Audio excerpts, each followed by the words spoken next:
Bonjour à tous, une petite vidéo. Donc là on est presque en juillet et vous allez voir, j'ai fait deux nids différents chez deux clients différents de chaîne de... Bonjour à tous. Voilà, on est presque en juillet et là j'ai fait deux nids de frelons asiatiques chez un client. Mais on voit la taille des nids de frelons asiatiques qui sont encore tout petits malgré la période. Normalement à cette heure-ci on devrait avoir des ballons de basket et le premier fait la taille d'une orange et le deuxième encore un peu plus petit. Le premier était placé dans un nichoir à oiseaux, un petit nichoir à oiseaux, tranquillement.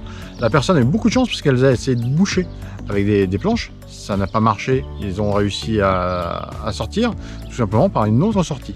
Et la deuxième vidéo, c'est dans une petite cabane enfant. Et là vous avez un tout petit nid qui fait la taille toute petite clémentine avec tout simplement le frelon asiatique qui était à l'intérieur. On l'a capturé en deux temps. Le premier temps, on a fait le nid. Je pensais qu'il était à l'intérieur et on a attendu qu'elle revienne pour pouvoir la capturer. Voilà, maintenant la vidéo, c'est maintenant.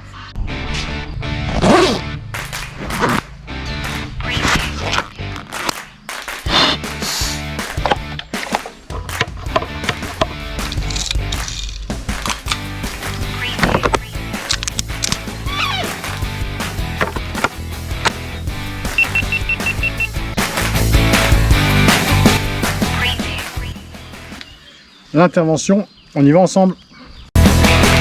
Bonjour à tous, aujourd'hui un nid de frelons asiatiques. Alors là j'ai une caméraman qui est avec moi, hop. Donc je vais vous présenter le nid et après moi je vais intervenir.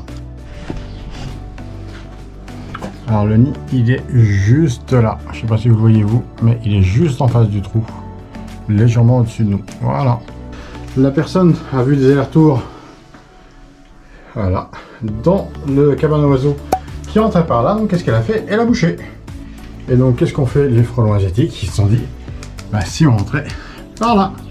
Et là vous les voyez bien entrer. Hop. Alors je passe la caméra à ma caméraman, la poudreuse, et là je vais tout simplement injecter le produit par où il rentre, tout simplement.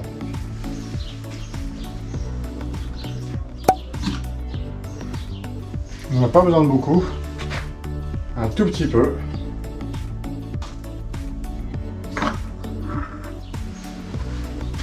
Là, on voit vraiment du frelon asiatique qui est en train de tourner parce que avec ce que j'ai mis à l'intérieur, ça les perturbe un petit peu. Donc là, bien évidemment, on a traité.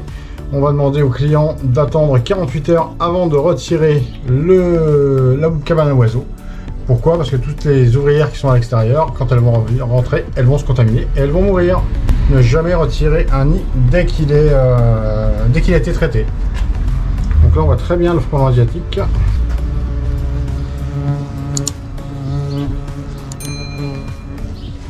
Je ne sais pas si vous entendez à l'intérieur. Ça commence à bourdonner, pas content. C'est là. Donc là on voit bien la tête. On voit bien que c'est du frelon asiatique. On voit bien la tête jaune.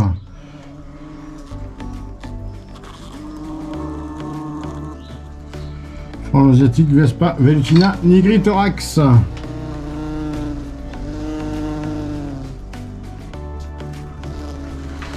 Voilà, donc moi, fin de l'intervention. Vous voyez, il y a déjà du monde. Hein. Ça commence à sortir, j'en ai 3 ici, j'en ai 4-5 de l'autre côté. On commence à avoir du monde. On voit qu'ils sont un tout petit peu blanches. Il n'y a pas besoin de beaucoup de poudre pour pouvoir les traiter. Oui, un tout petit peu de poudre sur eux suffit pour les exterminer. On est sur un nid de frelons asiatiques qui est quand même super mal placé. Sinon, le nid, il est là. Je sais pas si vous le voyez. Hop. Il est ici. Voilà. Donc, nous, on a une petite, vous voyez, petite cabane de maison où il y a des enfants. Donc là, on va essayer de faire une capture mécanique.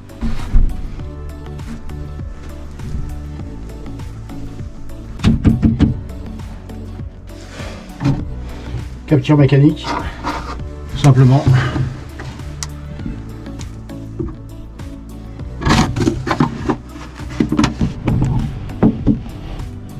Donc là voilà, donc capture mécanique, pas d'insecticide. Donc là elle est capturée, elle va finir au congélateur et c'est fini pour elle. Donc là, seule chose que j'ai utilisée, c'est une bombe cryo pour pouvoir la geler et pour que ce soit plus facile à la capturer.